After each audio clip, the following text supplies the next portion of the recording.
बिस्मिल्लाहिर्रहमानिर्रहीम। अस्सलाम वालेकुम। कैसे हैं आप लोग? उम्मीद है सब खैर खैरियत से होंगे। मैं हूं आपके साथ फैमिली कुकिंग स्टाइल से। आज मैं आपके साथ करेले और कीमा की रेसिपी शेयर करूंगी। इस रेसिपी की जो सबसे मज़ेदार बात है वो ये है कि करेलों को पहले से नमक लगाने की ज़रूरत नहीं है। पहले से नमक लगा के रखना और ये झंझट में पड़ने की बिल्कुल भी ज़रूरत नहीं। बिना नमक लगाए करेलों की कड़वाहट महसूस नहीं होगी। मैं आपको बताऊंगी कि करेले की कड़वाहट कैसे ख़त्म करते हैं। तो बस लास्ट तक आपने वीडियो देखनी है, कोई भी स्टेप मिस नहीं करना है। जो लोग मेरी वीडियो को लाइक करते हैं, मेरे चैनल को सब्सक्राइब किया हुआ है, उनका मैं बहुत शुक्रिया अदा करूंगी। और जो लोग अभी नए आए हैं मेरे चैनल पे और उन्होंने मेरे चैनल को सब्सक्राइब किया है, उनका भी मैं दिल से शुक्रिया अदा करूंगी। और जिन्होंने अभी तक मेरे चैनल को सब्सक्राइब नहीं किया तो आप मेरे चैनल को सब्सक्राइब करें। इंशाल्लाह जी मैं आपके साथ इसी तरह से बहुत मज़े की रेसिपी शेयर करती रहूंगी।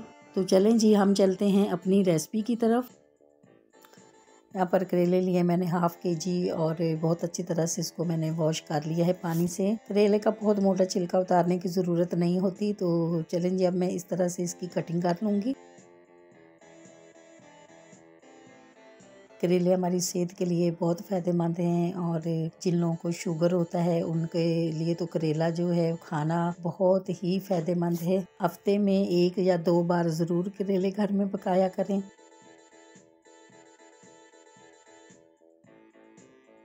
और करेले के स्लाइस मैं ज़्यादा पतले नहीं काटूंगी, इस तरह से थोड़ा सा मोटा रखूंगी। पानी की बोतल मैंने फ्रीज़र में रख दी थी और बिल्कुल जब वो पानी ठंडा हुआ है तो अब इसमें मैं ये सारे करेले पानी के अंदर डाल दूंगी, ठंडे पानी के अंदर। और बिल्कुल भी मैं नमक इसमें नहीं डालूंगी। करेलों को मैं 15 से 20 मिनट के लिए ठंडे पानी के अंदर इसी तरह से रख दूंगी। 15 से 20 मिनट में भिगो के रखने से ठंडे पानी में करेलों की कड़वाहट बिल्कुल ख़त्म हो जाएगी।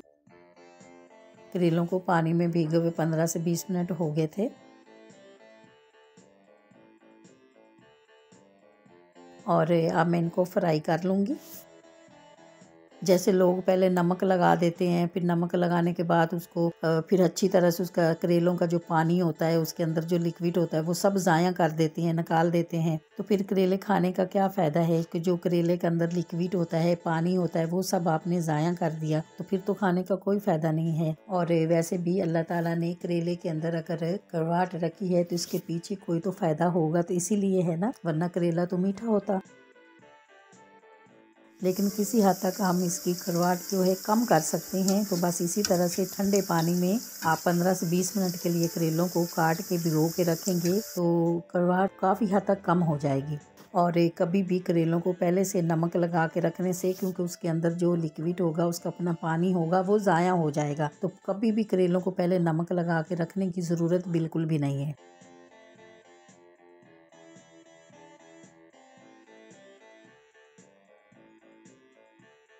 करेलों को बस मैंने इतना ही फ्राई करना था, बहुत ज़्यादा गोल्डन में नहीं करूँगी।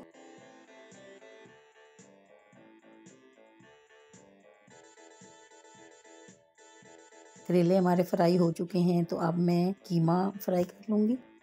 मैंने ली है प्याज 2 अदद बड़े साइज़ की।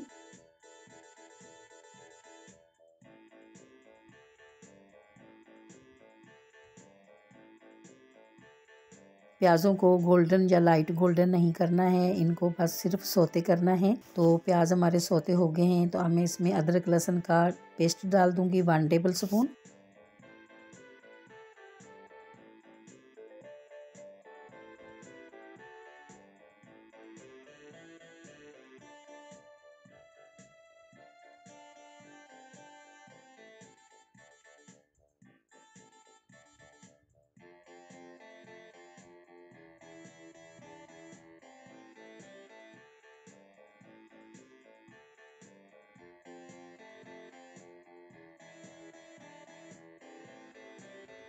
मसाले लिए मैंने हाफ़ टी स्पून नमक, हाफ़ टी स्पून धनिया पाउडर, हाफ़ टी स्पून ज़ीरा पाउडर, हाफ़ टी स्पून हल्दी और 1 टीस्पून लाल मिर्ची पाउडर।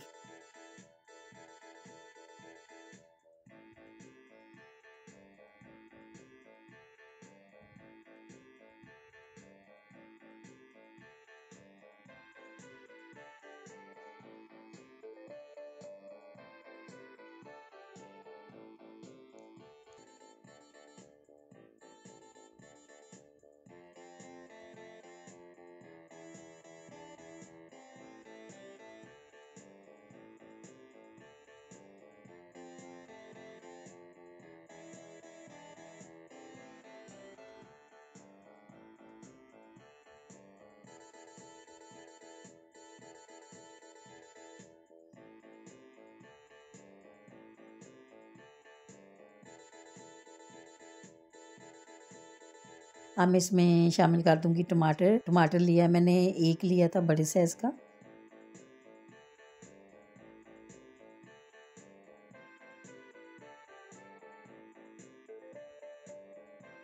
अब मैं इसमें शामिल कर दूंगी दही। दही लिया है मैंने 200 ग्राम।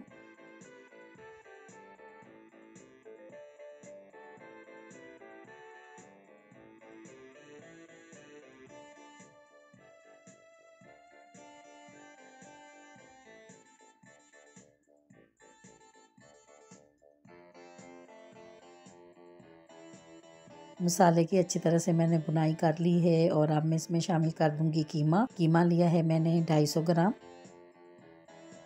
मैंने कीमा लिया है चिकन, और आप अगर चाहें तो आप मटन, बीफ कोई भी कीमा ले सकते हैं।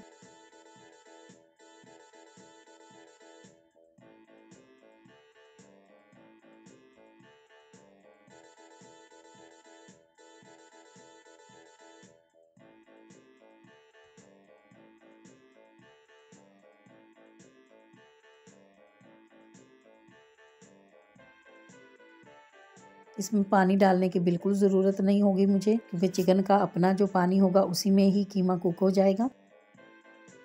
माशाल्लाह माशाल्लाह जी, कीमा हमारा बिल्कुल कुक हो चुका है और पानी भी ड्राई हो गया है। अब मैं इसमें ग्रीन मिर्ची शामिल कर दूंगी। ग्रीन मिर्ची ली है मैंने 3 अदद।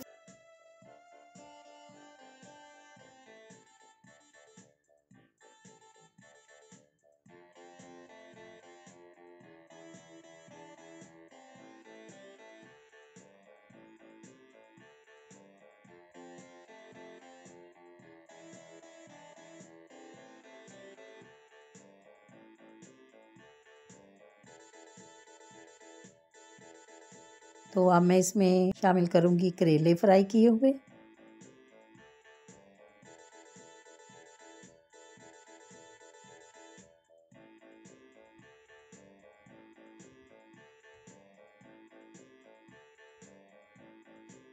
अब मैं इसमें शामिल करूंगी जो इस डिश की जान है, और वो है सौंफ। सौंफ को मैंने तवे पे थोड़ा सा भून लिया था। भून के फिर मैंने मोटा मोटा उसको कूट लिया है। और ये हमारी जो डिश तैयार हुई है, ये सौंफ वाले करेले कीमा ही कहलाते हैं। और सौंफ की बहुत प्यारी खुशबू आ रही है, और मुझे करेले बहुत पसंद हैं, और मैं जब भी पकाती हूँ मैं इसी तरह से पकाती हूँ और बहुत मज़ेदार बनते हैं। और सौंफ का एक अलग से बहुत प्यारी खुशबू और बहुत प्यारा जायका होता है।